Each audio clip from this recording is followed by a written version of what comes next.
Hi, everybody. My name is Amy Chester. I'm the director of Rebuild by Design, and really happy to be here tonight with Amanda Devecka-Rinear from the New Jersey Organizing Project and the New Jersey Research Project. Super excited to kind of shift from government and start talking to folks on frontline communities. I think this is our 5th event, and you can see the last 4 events on our website, and we could put the link directly in the chat, where you can see a lot of the discussions that we've already have. And also, we are likely going to take off this summer, and we're going to take this time to think about what should we do in the fall. So we will follow this up with a link in the little survey and ask you who you would like to hear from next, and we can do some fall programming. But very excited to start today off with a couple of minutes on a new report that we put out now, I think about 2 weeks ago for New Jersey, where Rebuild by Design worked with Millman to analyze 3.4 million parcels in New Jersey. So a parcel meaning a building that's in its own lot. And we wanted to understand the difference of flooding between now and 25 years in the future. We wanted to understand who could potentially be displaced without government intervention and what are the financial risks. And what we found was very, very interesting. About 620,000 people live in high flood risk now, and that will double by 2050. So just double in 25 years. Right now, there's $277 billion of property value in the floodplain and $3.2 billion of state tax revenue at risk. And by 2050, it's going to jump to $435 billion with almost $6 billion of state property tax at risk. And of course, this is without intervention. New Jersey's working on a lot of things, but it's not going to be where we are today is so far from where we need to be, and we need to be really thinking about what happens if we miss places. So we looked at all of New Jersey and the population that lives in the flood zone, and we divided it into 4 different areas to understand who could potentially be displaced. So when you look at this, it's a little bit complicated. So I'm going to try and take you through it slowly. But all the top people could potentially be displaced. And here's how the data works. The first group are crisis, meaning that they have high flood risk, but they have low income or lower income, and they're likely to need government help to move. So if a storm comes and unfortunately something happens, they're likely going to need a buyout to move.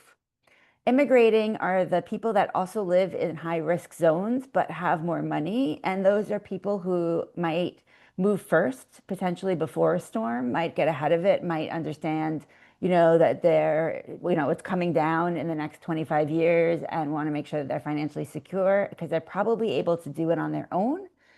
And then the destination communities are where crisis and immigrating communities are likely to move based on the cost of housing in that area. So we looked at the cost of housing in those crisis and emigrating communities and then look for the areas that have similar costs of where they might go.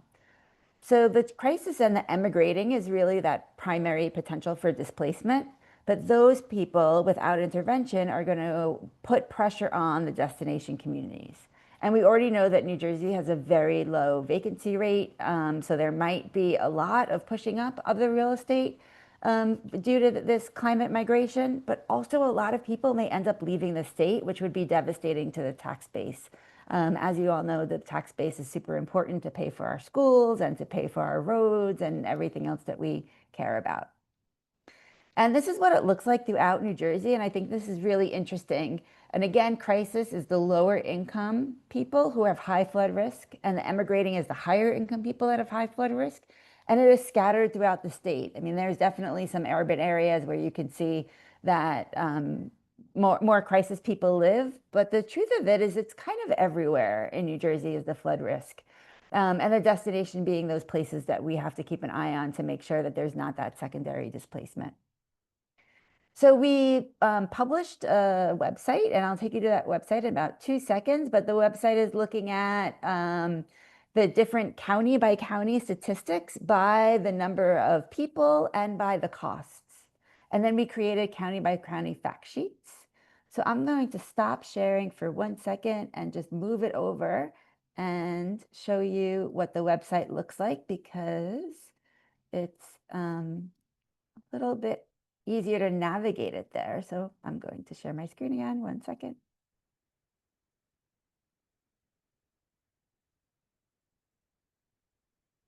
Thank you. So this is the website, and we could put it in the chat.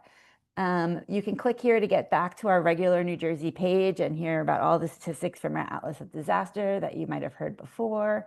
Again, these are the high-level statistics. If you click here, you'll get taken to county by county fact sheets. This is all of New Jersey, but you can go through every single county and see how it's going to fare in the next 25 years and what kind of zoomed in, what it looks like. And Judy on our staff is working really hard to put this all digitally, so you'll be able to actually put in an address and go straight to where you want to go. So look at Bergen County. There's a lot of yellow in it. Cape May being the place with the highest risk of displacement. And then moving back,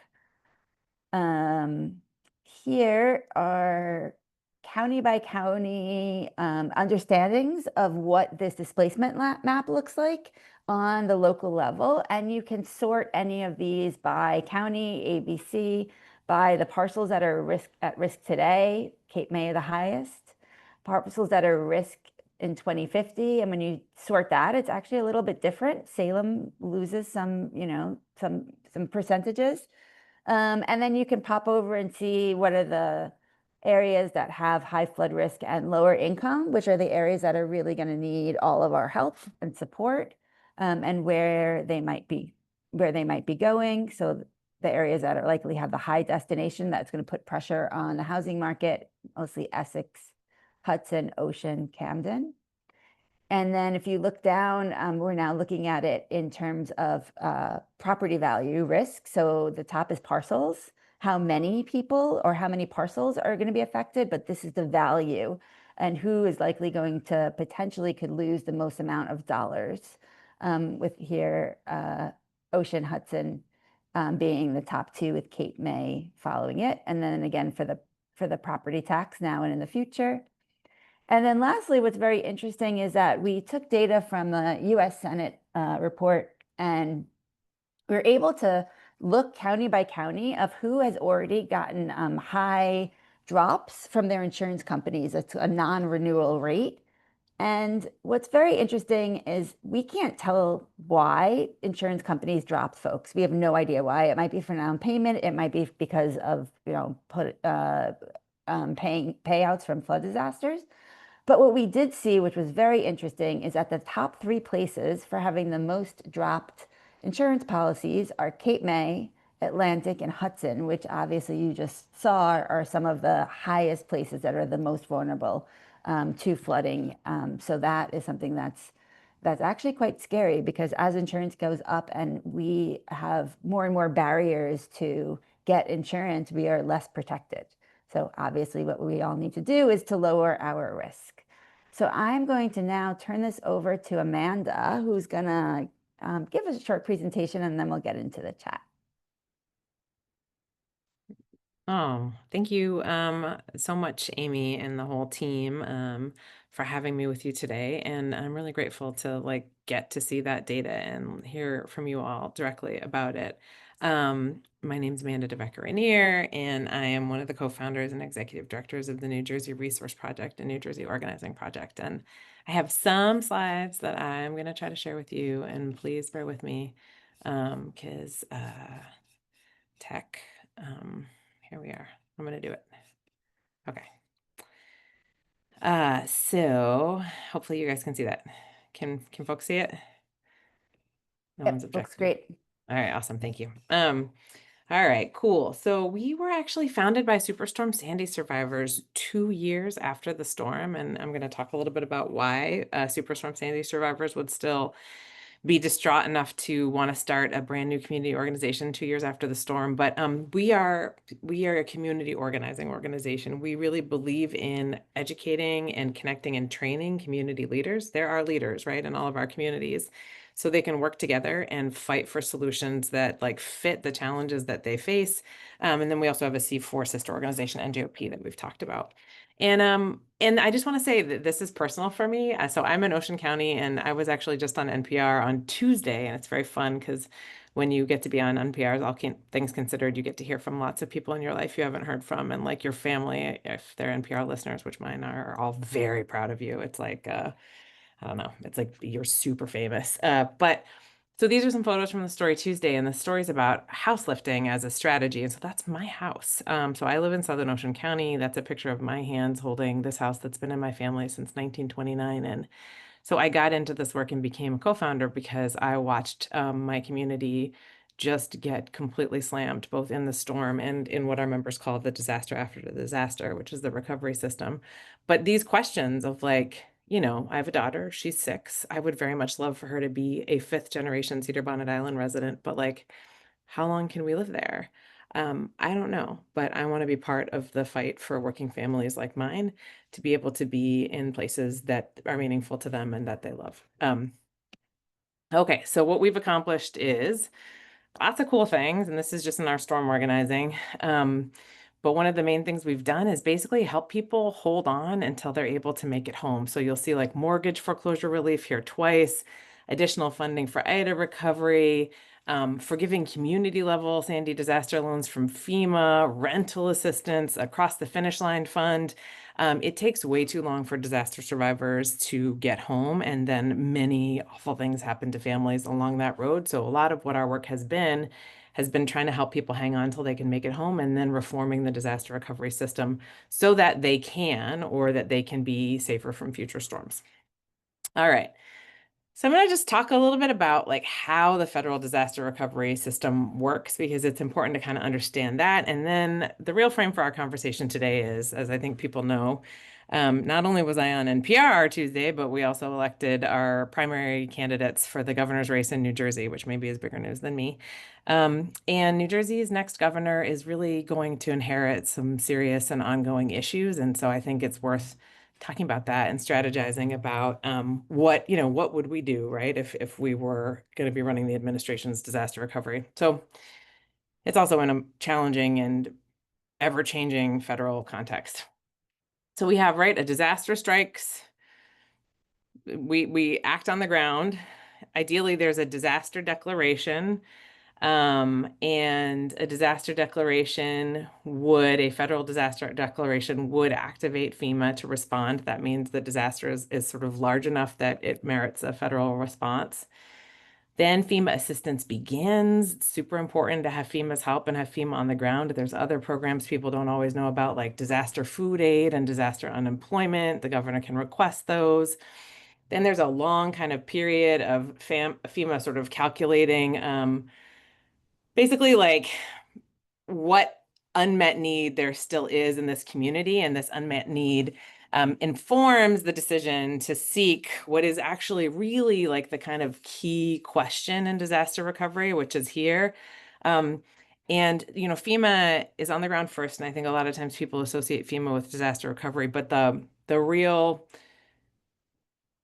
best kind of funding and program that you can get is community development block grant disaster recovery funding.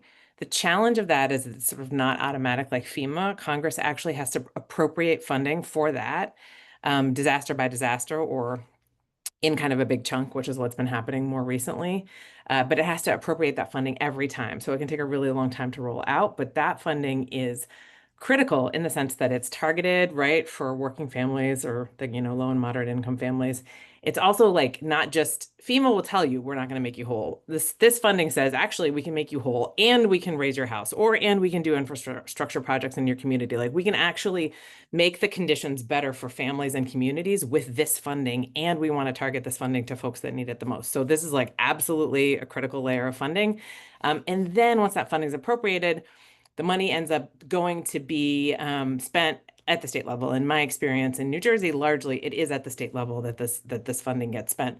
I've seen other places where it's at the county. Florida's got a bunch of counties actually moving federal money from the last couple of disasters right now, but here it's usually at the state.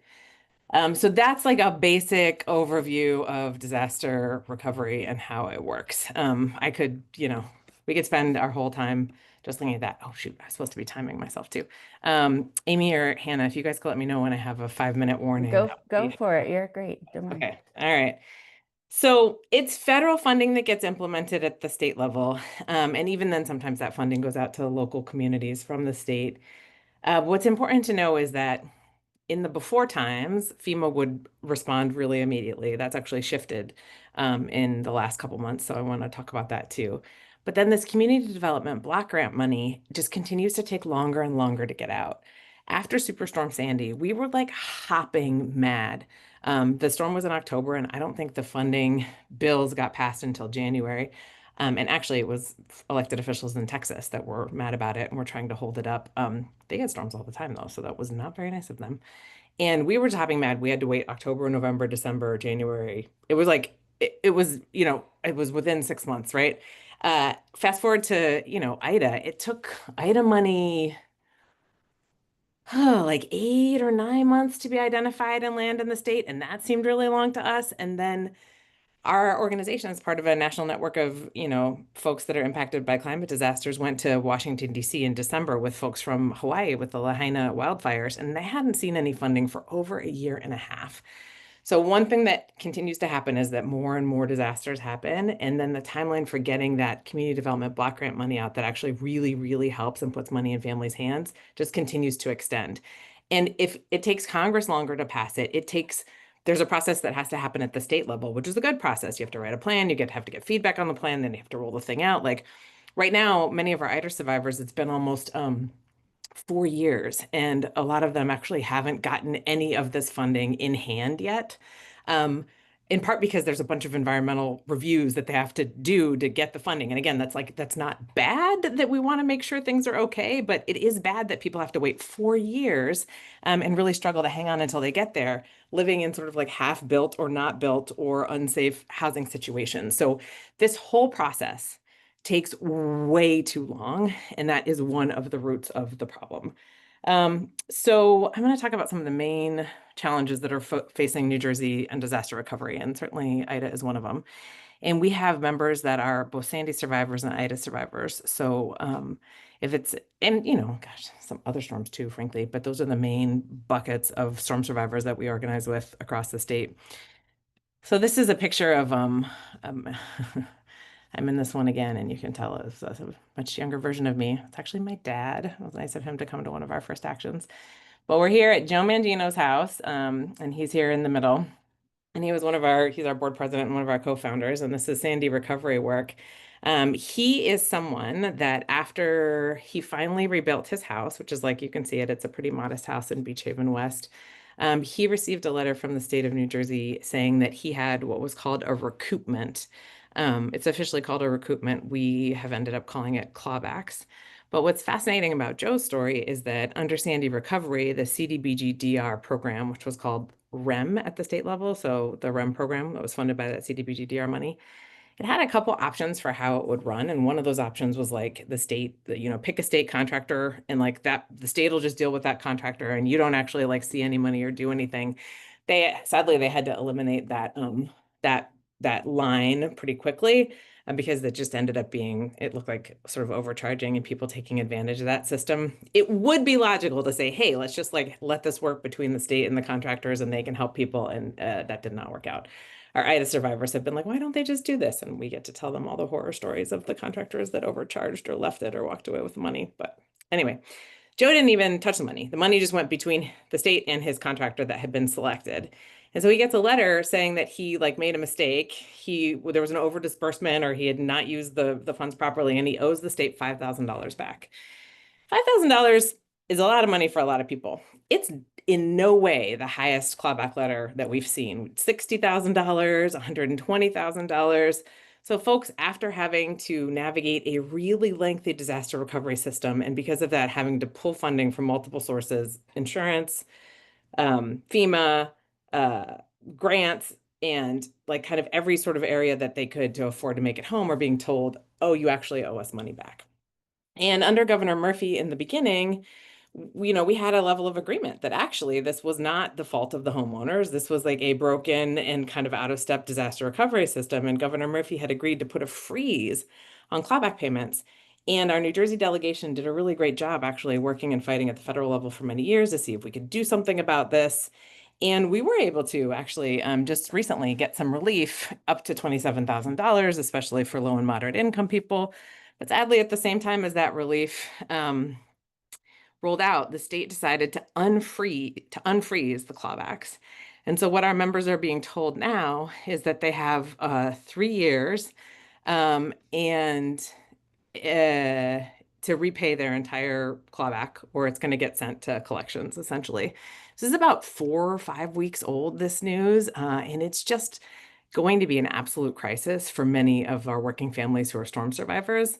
For example, we have a longtime member, Fran Baranowitz in Ventnor. She's an older woman who's lived like Atlantic City and Ventnor her whole life, and it's likely that she will be subject to some of the forgiveness that rolled out. But the challenge is that only up to $27,000. So she would potentially owe $8,000 more than that. And she just shared with us that she actually had to borrow from her pension to pay her taxes last year. So where's Fran going to get $8,000 in 3 years? Like, it is just a crisis. We did get some really good news from one of our members today that's been working with the Department of Community Affairs that administers these grants. And, he got his clawback entirely eliminated. It went from $6,000 to $0. And that's amazing. And if that's a trend, that's really hopeful.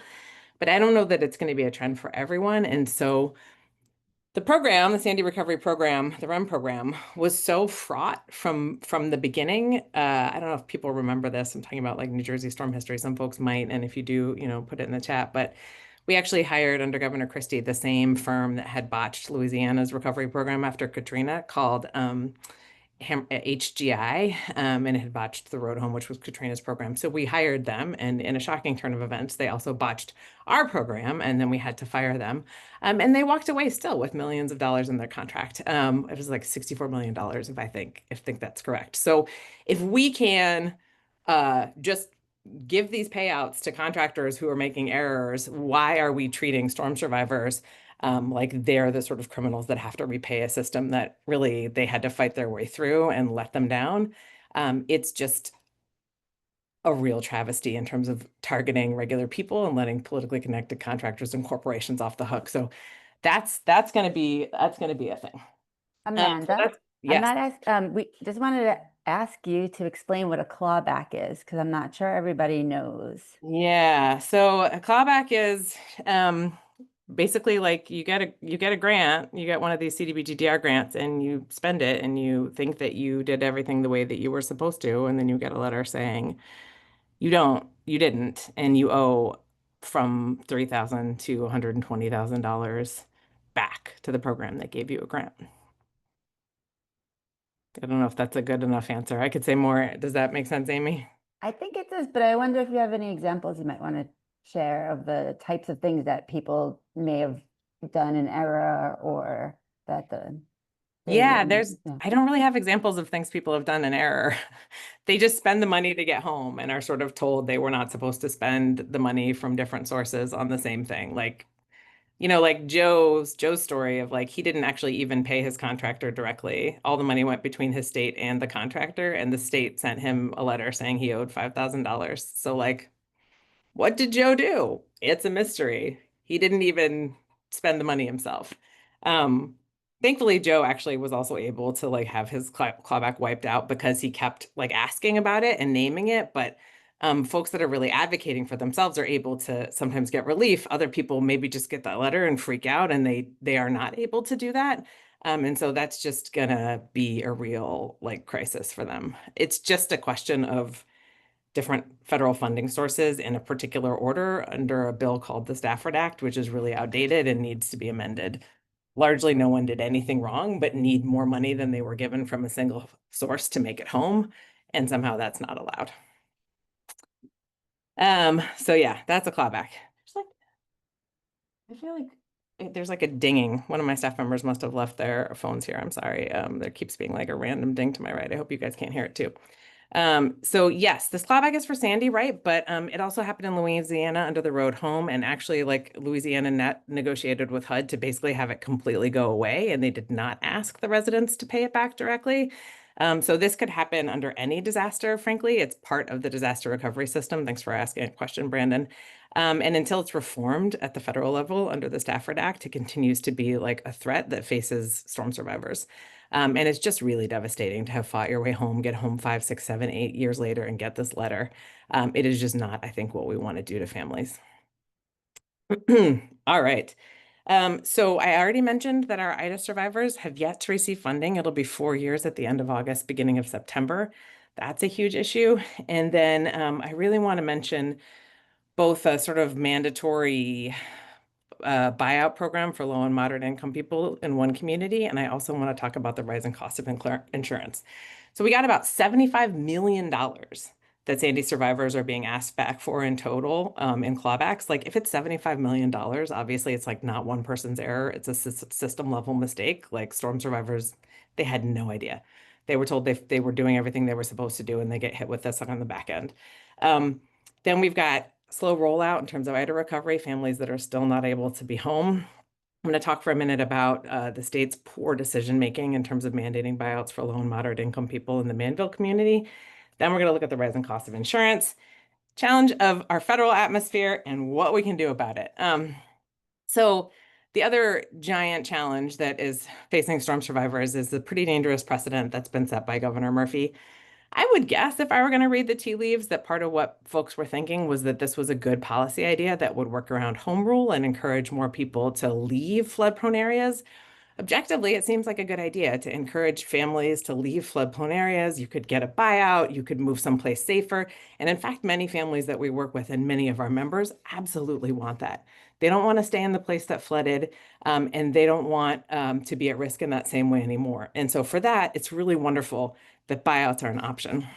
The problem is, for the very first time, the state of New Jersey has mandated that in one particular community in Manville, it was hit really hard in Ida, that a set of storm survivors can only accept a buyout. And so here's what I want to say is really extremely problematic about it. This is like a bunch of our folks in modern times, but there's a bunch of Manville families here, and I want to kind of point them out. So this is Holly Gans, if you can see her photo. This is Diana. This is Russ. He lives just near Manville. So both Diana and Holly are people that very much want to continue to live in Manville.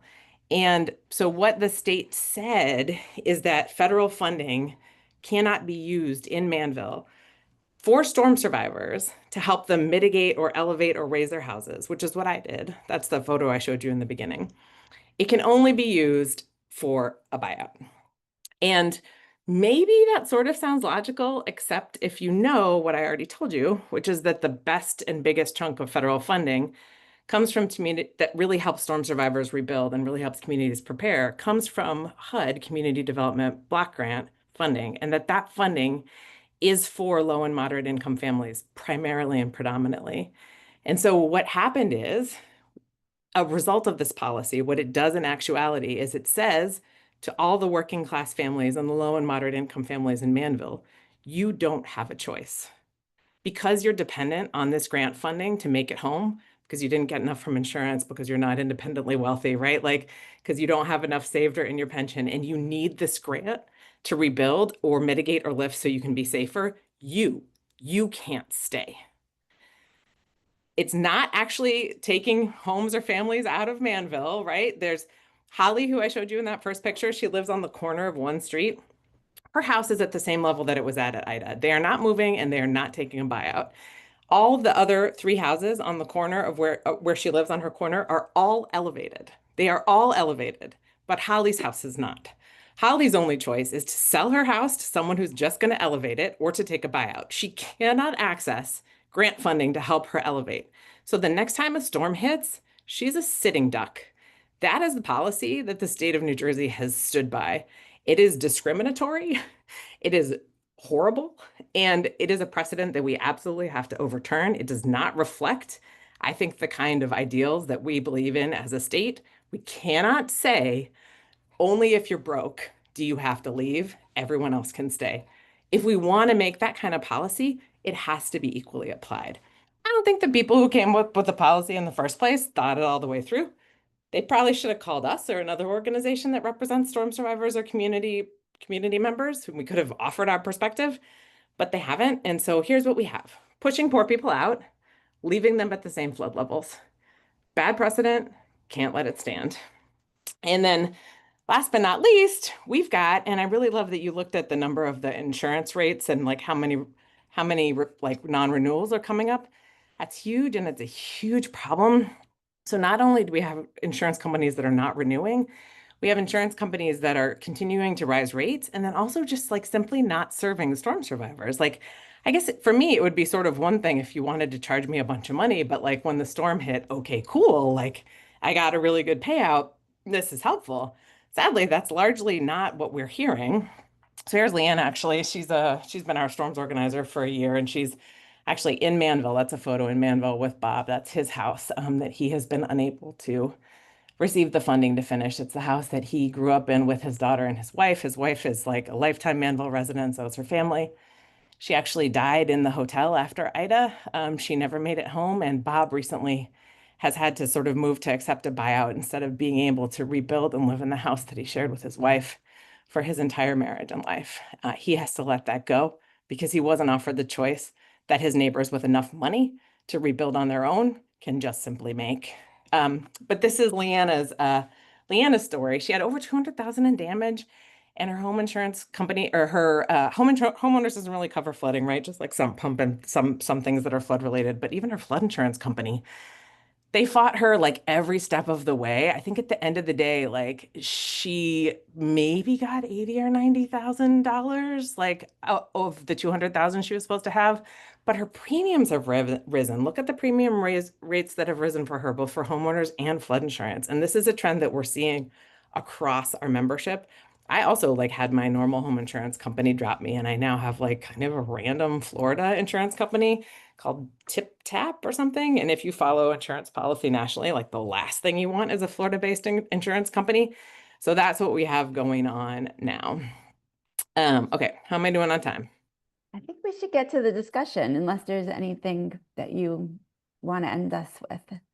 I mean, I think it's just worth saying in the current climate that we got problems. We just got one more slide, which is that I'm pretty concerned about what we are going to do given like the federal environment. So typically there'd be a federal disaster declaration request and we'd have one really quickly under our current administration. They're not coming out quickly. They're not coming out consistently. And so one thing that sort of New Jersey has typically done is really, we don't actually have enough in place at the state level to really, we've really relied on the federal system to support us with disaster recovery. So I think it's a challenge and an opportunity, but we're going to have to really look at how can the states step up in many ways, both to like not just rely on federal disaster recovery funding for mitigation and rebuilding programs, Mhm. not just rely on federal disaster recovery funding or FEMA grants for our Blue Acres buyout program. We absolutely need to invest some like independent state funding in that so they have the kind of flexibility that other states do to really do what they need to do to help families move and be whole. But I mean, we may even need to like look at our own kind of individual assistance programs depending on what's going on with FEMA. So we already had a lot of challenges. Add to that that the federal system is now very unpredictable, and I think we have to um, really think about what we want to do for our state. Sorry about that. Thank you, Amanda. There's so many things we can start with. And I really want to get into like there's just so many policies that are old, or it depends where the money comes from. And depending on the money, it'll either let you buy out or not let you buy out, and it becomes super, super complicated in it. There's a lot going on. So if anybody has questions for Amanda, please put them in the chat. In the meantime, I'm going to get us started just because you ended on this, and it's something that I think about but don't have a lot of answers for. Look, we know FEMA is not perfect. It's far from perfect, and our entire disaster system is far from perfect. But it's a possibility that FEMA might go away, and New Jersey would have to pick up whatever that means, and it would be an enormous change in the way that things work. And just wondering if you've thought about that at all. And, what are you most worried about? Yeah, that is a great question. I am most worried about kind of how we might replace FEMA's individual assistance program, which is the one that aids disaster survivors and families. But I think we broadly should also be worried about the sort of FEMA investments that rebuild infrastructure. It's typically a 75%, 25% match. I can never remember what that program's called, but it's like your school gets wiped out, or like I remember after Sandy, I think Atlantic City's like police station got completely destroyed. And so I had to rebuild these public buildings, and FEMA can help fund that. So, I mean, I think it would be very beneficial for us in New Jersey to actually set up our own version of an individual assistance program. One, because it could help us through like what I hope is like current and temporary federal turmoil. But two, because there are a lot of disasters that hit us in New Jersey for which they don't rank. The sort of uninsured damages or the unmet needs are not high enough to get a federal disaster declaration. And then those folks have nothing. So I think about there were a bunch of storms like in December and January a couple years ago. It was like up in like Passaic and like Patterson around the river. I remember seeing these photos of all these cars just floating in the water. And I don't know if people know this or not, but like if you lose your car in a flood, you're still making those car payments and you're not likely to like get enough money back from your insurance to either pay that completely down or get a new car. So I was just thinking about how many working families were suddenly burdened with like two car payments to get to work.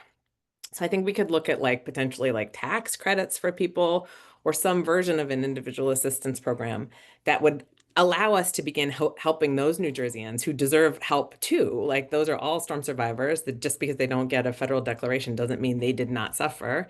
I mean, it would give us something in place. If FEMA is going to be a little bit hectic, and we could look at something similar in terms of the community level funding. We're gonna get that money from somewhere though, right? Like I mean, I was just going to ask you that literally because from I mean, whence? Where will we get that money, yeah, right? where we're at. And, we have a proposal that is about capital dollars and talking about, potential ways that we could raise somewhere between 3 and 9 billion dollars.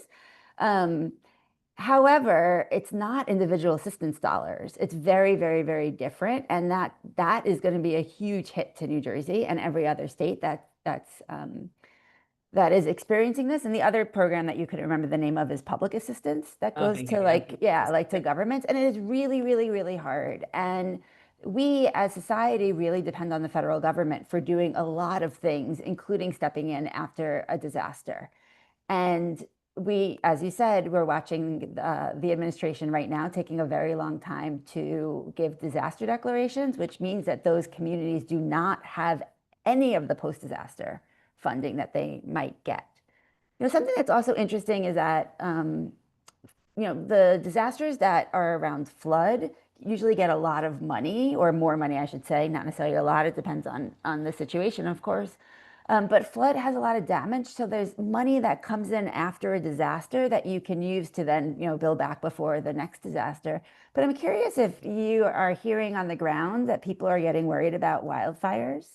We're seeing more and more of that in New Jersey, and I'm personally really scared of it and wanted to Yeah. see what the ground's like. Well, and we just had this, and again, in Ocean County, like I just like sometimes I just feel like it's like almost a joke because like technically Ocean County is one of the most dangerous counties to live in the country because of both the flood and the wildfire risk. But we just had those big wildfires in Lacey that actually turned out sadly were related to I think unintentional arson on the part of some local teenagers who had been like having a bonfire and burning pallets.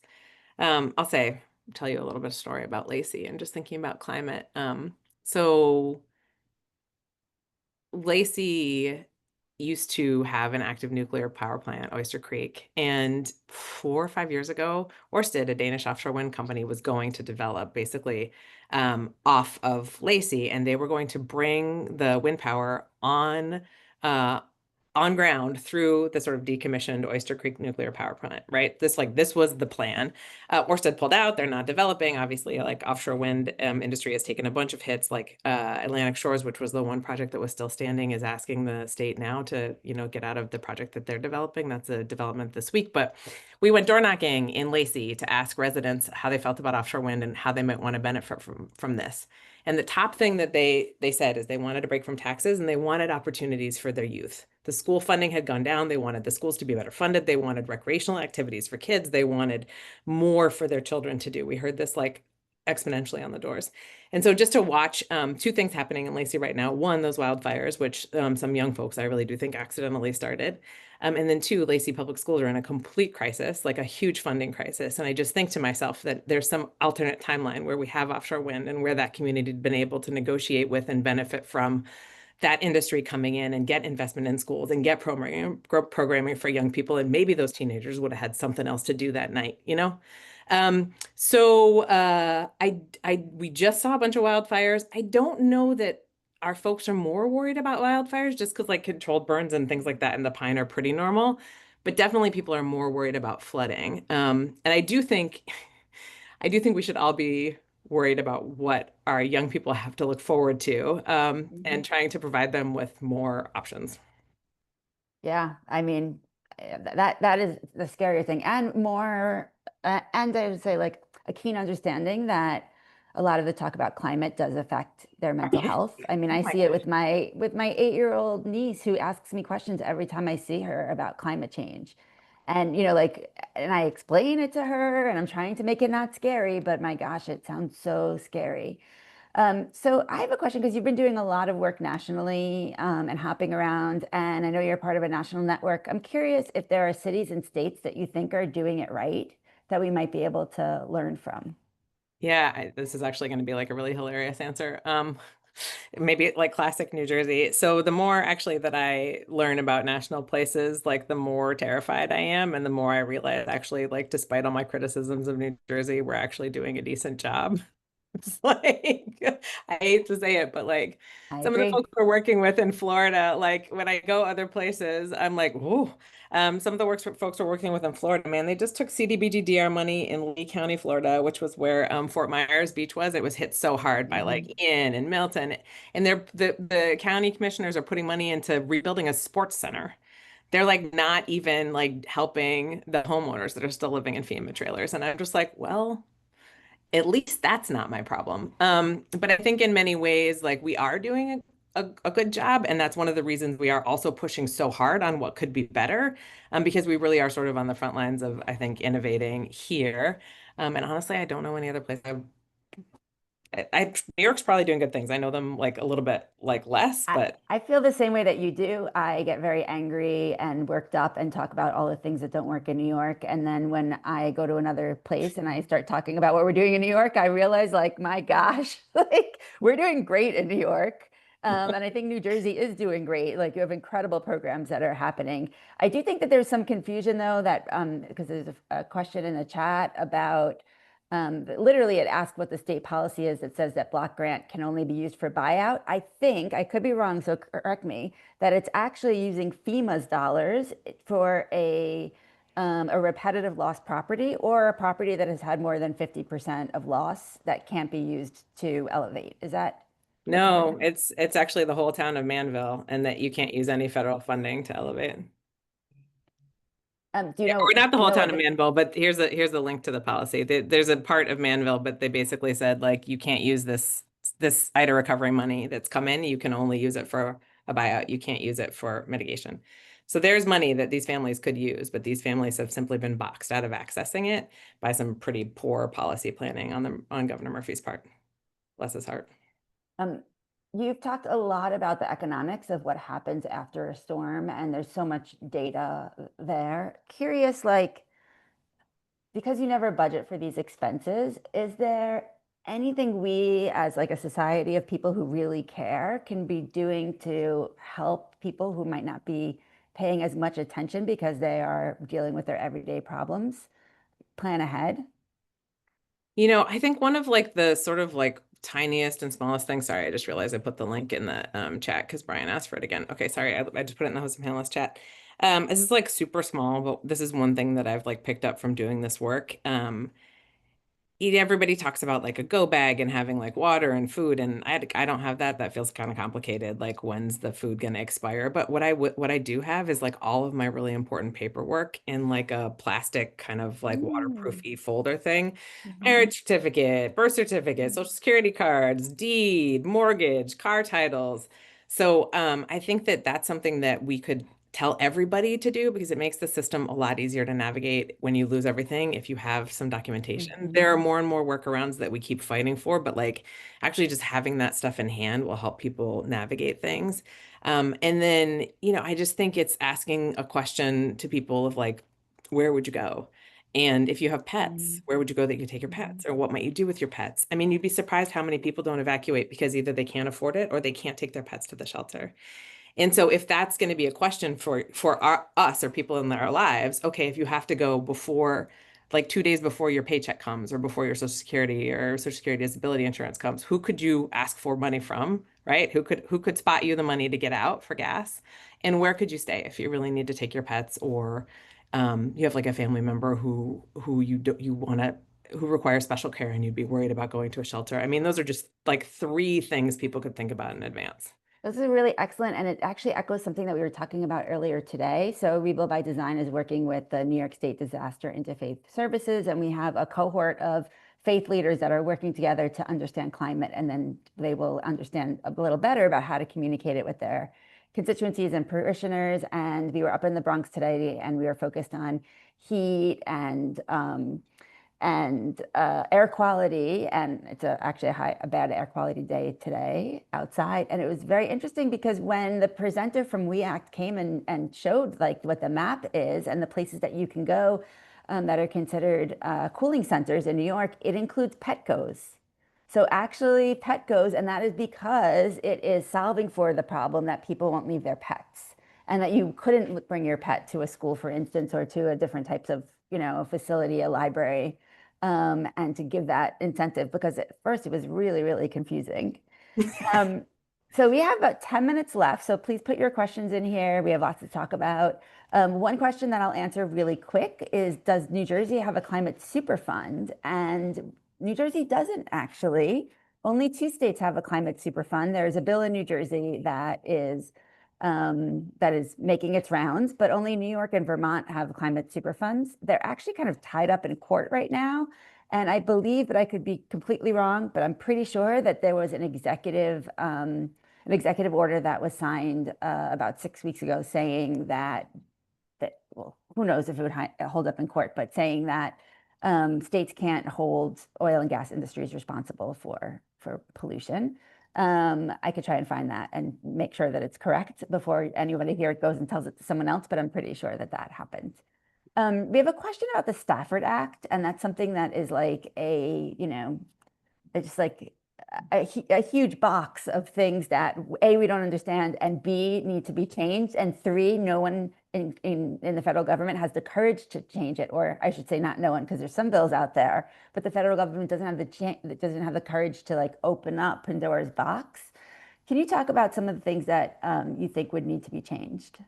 Yeah, I mean, it would be really great to eliminate this question of duplication of benefits, right? And part of why the Stafford Act is outdated is it was passed in the 70s, and there've just been like more frequent and more expensive disasters. Like the example of the folks in Fort Myers Beach, they just faced like 3 disasters in a row, and they're still not home. But I think what we would want to do when we would change the Stafford Act, in particular, would be eliminating this question of like recoupment and duplication of benefits. Like, actually, if you don't get enough from your insurance, which no one does, and you don't get enough from FEMA, which no one does, and you don't get enough from a HUD CDBG-DR grant, which certainly our Sandy survivors didn't. In New Jersey, that grant was capped at 150,000. Towards the end, around 5, 6 years in, we were able to win an additional 150,000 for folks that hadn't made it home yet, and that helped a bunch of people. But we should have been at 300,000 like New York was after Sandy, right? And that if you have to patch together funding from these different sources, even though they're intended for sort of the same thing, that's okay. That would be a fundamental shift that would change our ability to deal with recoupment and clawbacks. And then, I think the other thing we have to do is really make sure, sorry, we're not talking about this as much as we should. We've got to make sure insurance is affordable. Because the thing that we all know is if you've got a mortgage, you've got to have insurance, right? So I have to carry flood insurance and I have to carry homeowners insurance. And so if my insurance rates rise, that what we're talking about is my housing becoming unaffordable. We're not just talking about my insurance becoming unaffordable, but all storm survivors who get these grants are required to continue to keep flood insurance, right? And so what we're also doing when we continue to make flood insurance out of affordability range for storm survivors, is making them continue to pay into a system that they can't afford because they were required to get a grant because they couldn't afford to rebuild. Like, what kind of sense does that make? It makes no sense.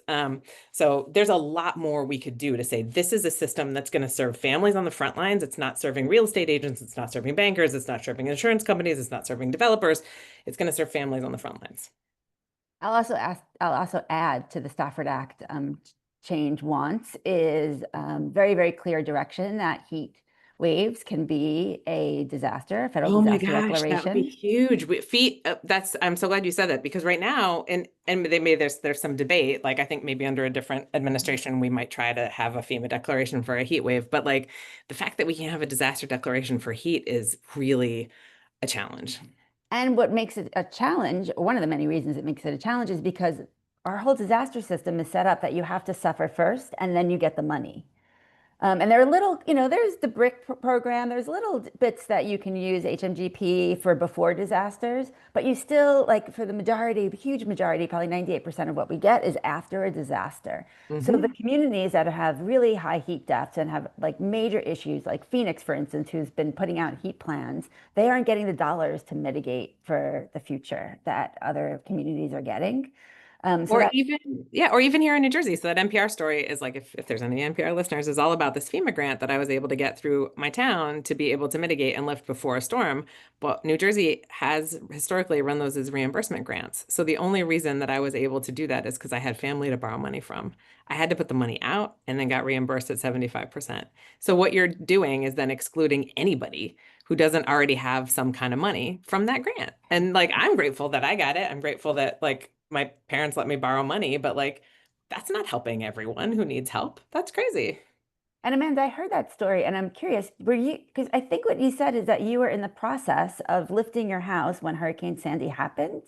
So you had this foresight that Oh it yeah, it was was going my to, grandmother. So my grandmother had had a mini stroke the summer before Sandy, and we were spending a bunch more time in her house and realized how tenuous these like it literally looked like some family members of mine had like piled some cinder blocks at every corner of the house, and like that's how it had been lifted. And so my dad was like, "Oh my gosh, we got to fix the base. The next storm that hits is going to wipe this house out." So the house was all the way up in the air because they were redoing the block work. But I'm not sure that it would have survived Sandy if it had been down, even at the level that my dad was attempting to repair it at that time, which was low enough that my grandmother could still walk in her 90s. Um, yeah, I mean, that's, you're very fortunate to have started that process before. So we do have a question in the Q&A about is BRIC funding being eliminated by FEMA? Yes, it is. And there's a lot of pushback, both on the red and blue side. So we don't know what's going to happen, but we have a couple of minutes left. I have a couple of like really quick questions for you. What is the one thing you would ask the next governor? oh man. Like ask I, to do, I mean, like not just ask like, hey, what's your favorite blank, but like what's the first thing that you would want them to do? I mean, I would ask them to consult with like us and like storm impacted communities on what our top three priorities would be. But essentially, that would be like New Jersey's got to figure out a funding source of its own. It's got to kick in some funding for this. We can't just depend on the feds. And that would help us with all many of the things we've been talking about. And also, I would really say, look, you got to wipe out this Manville policy. This is like discrimination. It's a terrible precedent. And we should work as a state to decide how we would want to roll out a program where we do have to say to people, look, your only option is moving, but it doesn't look like what happened in Manville. People were told that 2 years after the storm, they applied and got into that mitigation grant program and suddenly got a letter and said it was removed. We have to do that before a storm hits. Communities have to know that before a storm hits. And they have to be part of a plan and they have to have somewhere to go. And then I think the third thing is this question of funding, right? Like, where might we get this funding from? The other work we do in our organization is ending the overdose crisis. And some of what we've been doing is working to implement money from the opioid settlement funding lawsuits for these drug Mm. corporations that knowingly sold highly addictive drugs that kill our family members. And so we know there's some parallels, right, in the fossil fuel industry in terms of knowing what's happening. So I think the question here, right, is who benefits and who pays. And we would like to see a system where families like mine are not paying. And the And folks that are causing some of these problems or did are. and that's literally like what the Climate Superfund Act is. It can say we want to figure out who's accountable and then hold them accountable, which is kind of like a settlement. Okay, so you're talking about three things that the governor can do. Are there three things that you would want people in the audience to do right after they close their computer and get dinner? Yes, exactly. Well, there is actually legislation in Congress that would make some changes to FEMA, including not eliminate it and look at like mitigation funding similar to program. So, we could share the information about that legislation. People could immediately call their congressman and ask them to support that and sign on. So we have something going on, and people are welcome to get on our mailing lists and take action with us as they come along. And just lastly, if people want to get in touch with you or if they want to volunteer or donate, like what's the best way to get involved? You can literally email us info@newjerseyop.org, and we will get back to you within 24 hours. We are really happy to have members and volunteers. We have like 7 staff and like 8,000 members, and so it's with the addition of other people that we make things happen. Great, fantastic.